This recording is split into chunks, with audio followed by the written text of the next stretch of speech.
Hey guys, thank you for joining another episode of Dad Pods. Got our buddy here, Perry, partner in crime. Hello. Gonna get to it.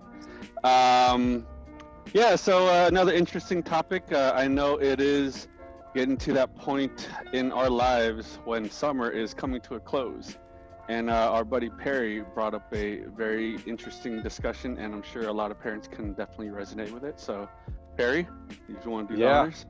So summer's coming in close, and we know how much we like to spend all day, every day with our kids, 24/7.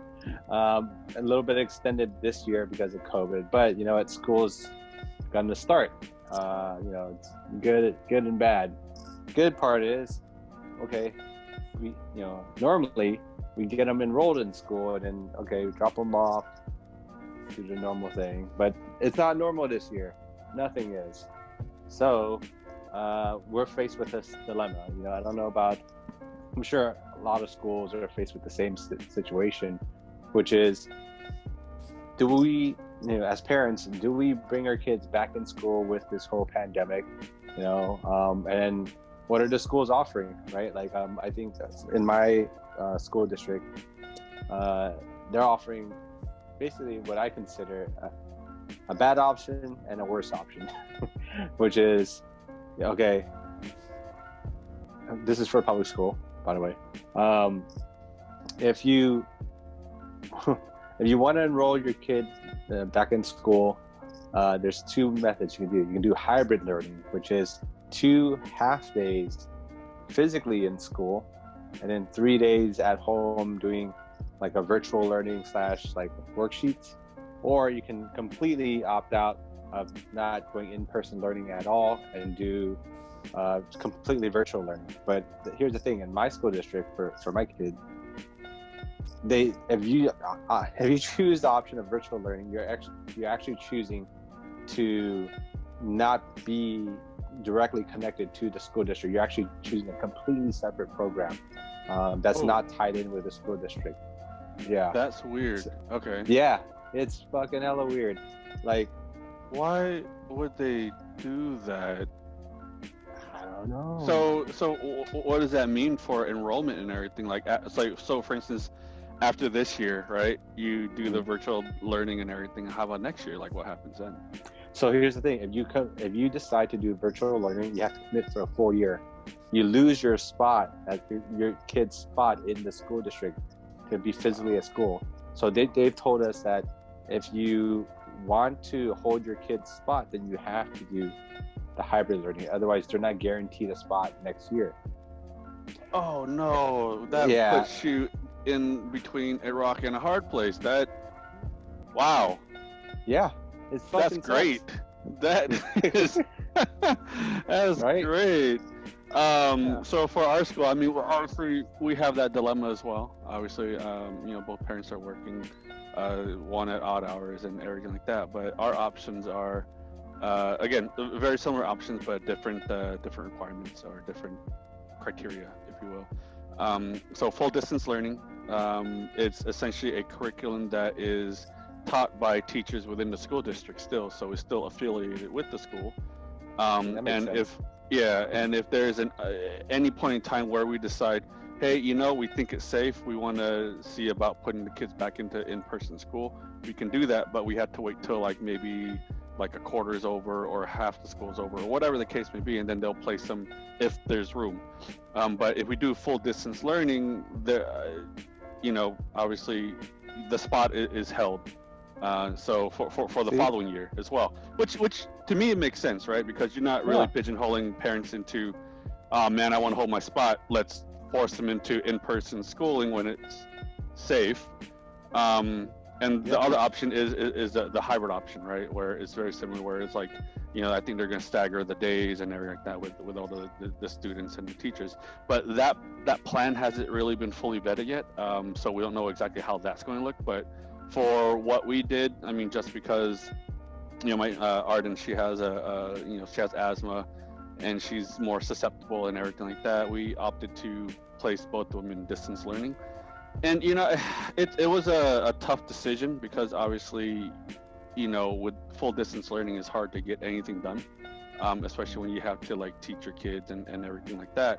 And so, yeah, and with Luann being a medical worker, so her hours are often weird and everything like that. So it's going to take, just like what to say is so cliche, but it's going to be a whole village. And so we're going to have to figure out how we're going to be doing this. And I think if my mom retires, and maybe she can help out as well, but like I don't want to fully depend on that. So we're kind of in the same boat, where it sucks because we have an incoming kindergartner, right? So she's gonna lose out on that structure, on that first year of full school with all those interactions and just all those learnings, and it sucks. It's sad, to be quite honest with you, because I think school is a great place to socialize and have fun and everything, but the first years of really being more independent away from your parents, I think that's one of the saddest things that I'm gonna have to say. For sure. I mean, dude, kids learn so much more, I'd say, or even equivalent to like academically versus like just being there, right? They need to be in a place of structure. They need to have like know the limitations. They need to be able to like socialize with other kids and learn how to basically be civil with each other, right? And they don't get any of that at all now. No, so, not at all. Like virtual learning would be academic purely. Yeah, but then I also think that look. I mean, bottom line, I think every single parent, they're trying their best for damn sure. We are not licensed. We're not, educators that know how to. I mean, we can talk to our kids, but I mean, let's be real, right?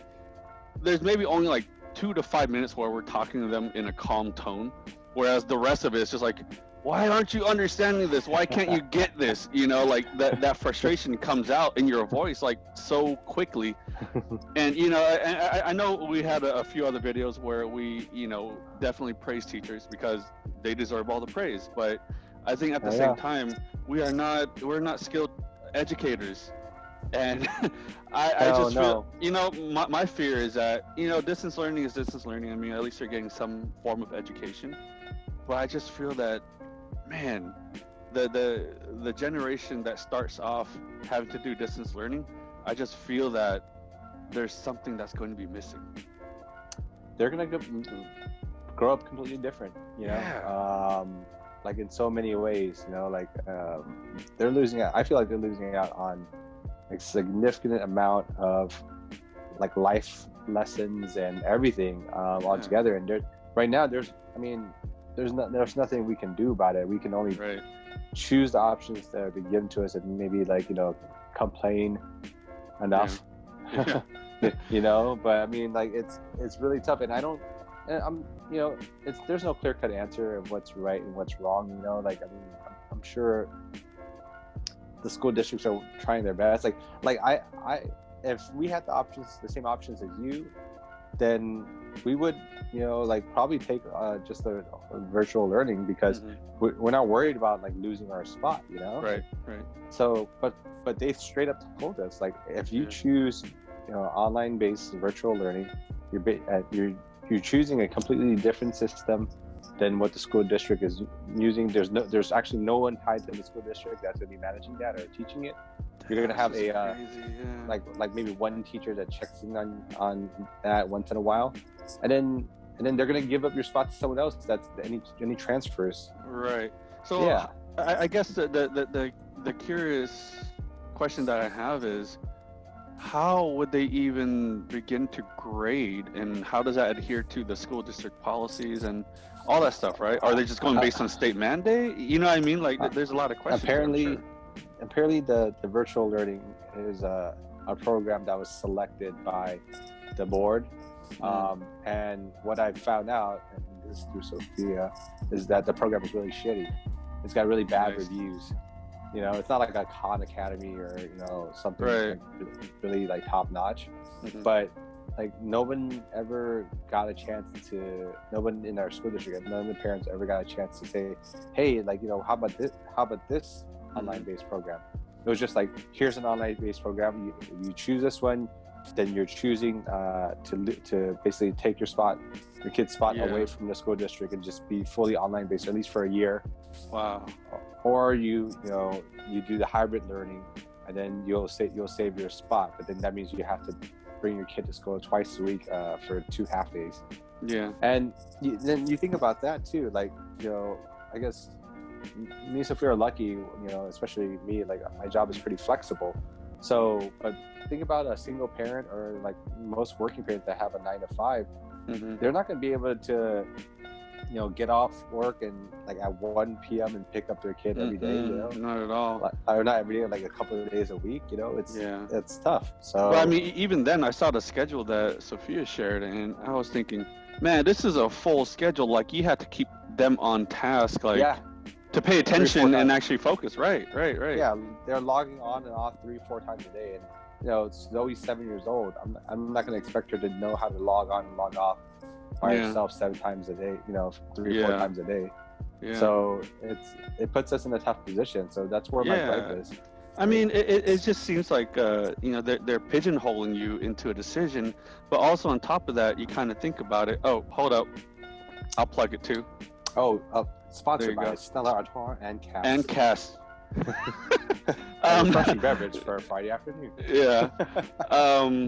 No, but like they're just pigeonholing you. It seems. I mean, and I understand they need to make these kind of decisions, but I'm just kind of wondering where, like, how they narrow down the decision and what was a vetting process, right? Because ultimately, I can almost guarantee you have to sign a waiver saying that, hey, if you're going to sign up for the hybrid, we're not going to be held accountable if your child catches COVID. Yep. Great. Like, how can you do that? It's just like, I mean, I know like the schools are trying to protect themselves too, but it's also like putting us at risk. Like, what choice do you give us at this point? Like I mean, it'd be different if the virtual like program was like voted on and it was like a really, really good program.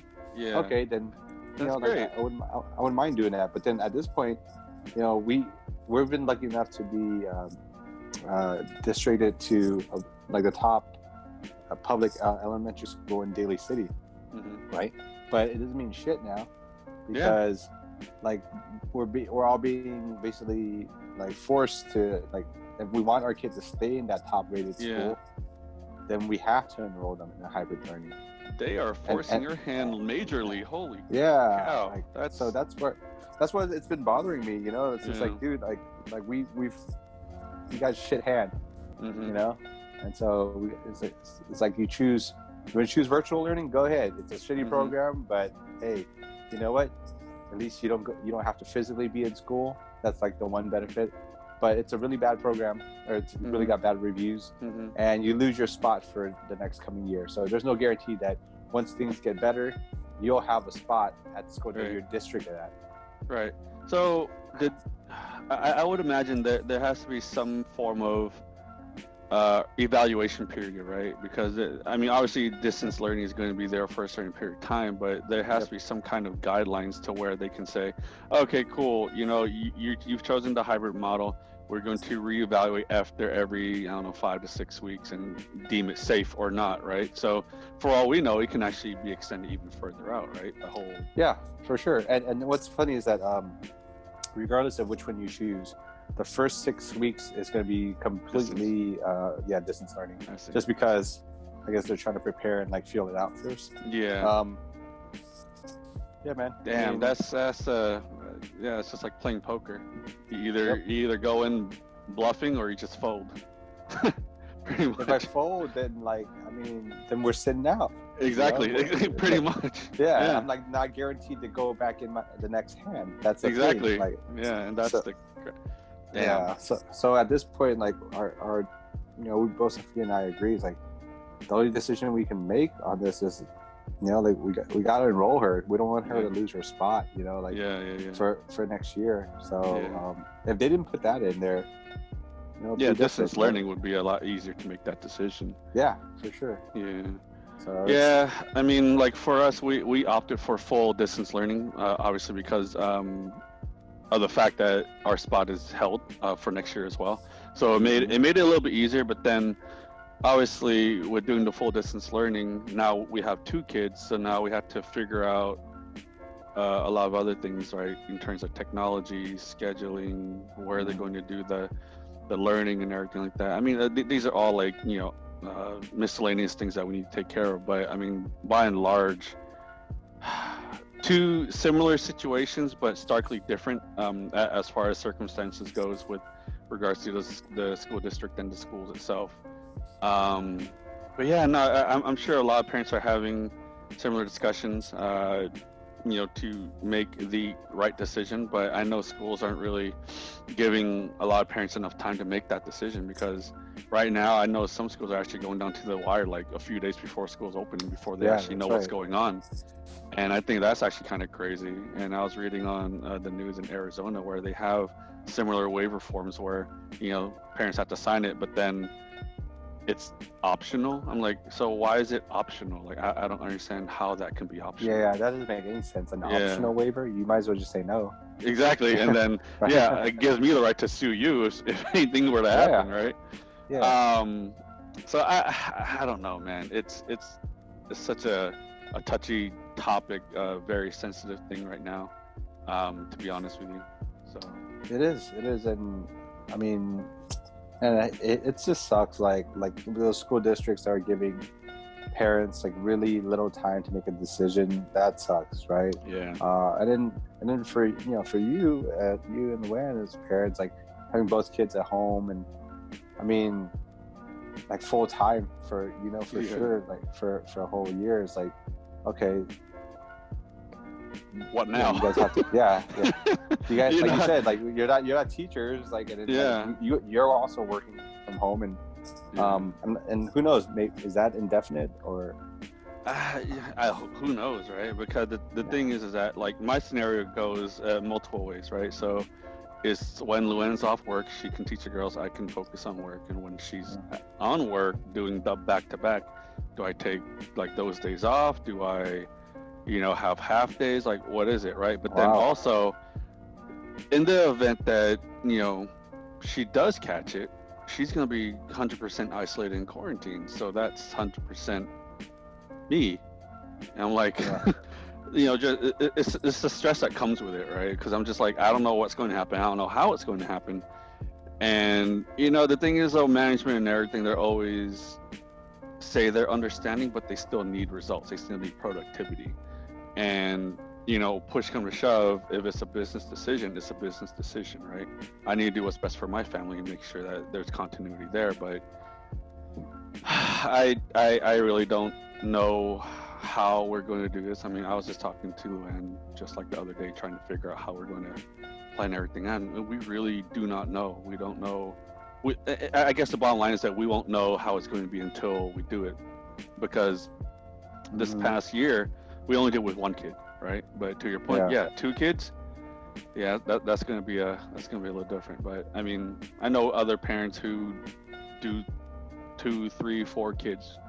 I don't know, maybe they're screaming inside, but they seem to be doing okay. But I know while working though, like that part it's just crazy. Props to you if you could do that. Yeah, definitely, right? Props and the patience. I don't know how many liquor runs you need to run to kind of maintain your sanity there. You know what I mean? There's not enough liquor out there. No, not at all. I need a whole year's worth of liquor. Exactly. So I mean, doing like weekly Costco runs and everything. It's gonna be crazy. I mean, I don't think it was completely unexpected, but I just kind of wish that the schools and the school boards and everything actually did a little more thinking, because a lot of it seems to be short-sighted, maybe knee-jerk reaction, because oh crap, we're actually school is almost starting again, we need to make a decision, And I'm pretty sure part of the motive for at least public schools is that the way to get funding is through attendance. Yeah.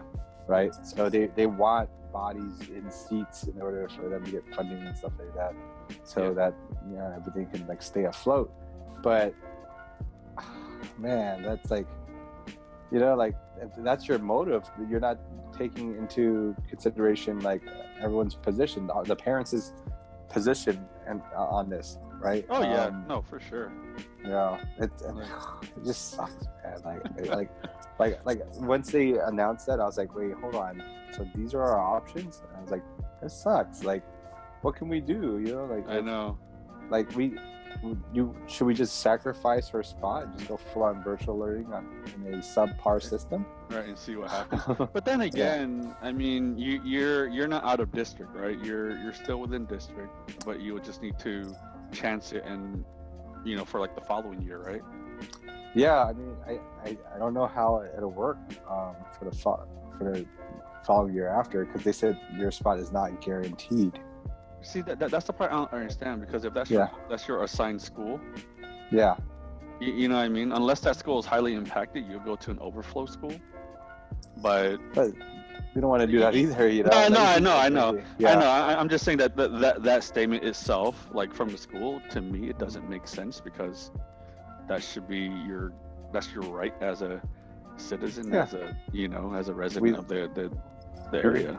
We live 2 blocks away from the school. Exactly. So, like what the hell, dude? Like, yeah. So, I mean, a lot of the other parents that we spoke to for in Zoe's class, they're all doing the same thing to code a hybrid model. You know, everyone's like seems to be willing to risk it, but you hear all these reports of like kids in camps right now that school started and outbreaks happen. Of course, that's what's going to happen. I mean, you're facilitating a gathering, of kids into one room, whether that be like a handful of kids or a lot. I mean, like, I don't know. It's just to be honest, like, Emma's been in school, right? Her school's year round. Completely, we pay for it. It's like a church school, and they got a really good system as far as like sanitizing and social distancing and stuff like that. She's not showing any symptoms of anything, but then again, we don't really know. Like, what if what if her and Zoe are asymptomatic? And then because the thing is, I think that's a common perception, right? People don't understand that even if you're asymptomatic, there is still going to be a chance that you can transmit it through close proximity and all that stuff, because the fact is that you have it, you just don't have the symptoms, which is I guess gives you a leg up, but it still doesn't mean to kind of let your guard down, you know what I mean? Well, because the chances that you come home or you go somewhere and you meet someone who is immune deficient or some type of like a chronic ailment, and then you give it to them unknowingly, right? So it's I'm not saying that like Emma and Zoe's gonna be out there like partying all the time. But, I'm sure they want to, but right. But then you also gotta think about it, right? Grandparents too. We live. My in-laws. We live with my in-laws. And my father-in-law, he's retired. He's a senior citizen technically. So it's like she can easily come back home and give it to him. Yep. So I don't know, man. It's like I'm not. I guess. This conversation, I'm not looking for a solution. I'm just kind of venting. It's venting, no, for sure. I mean, it's the same for us as well, right? I mean, obviously, we would love for them to have that experience, but at the same time,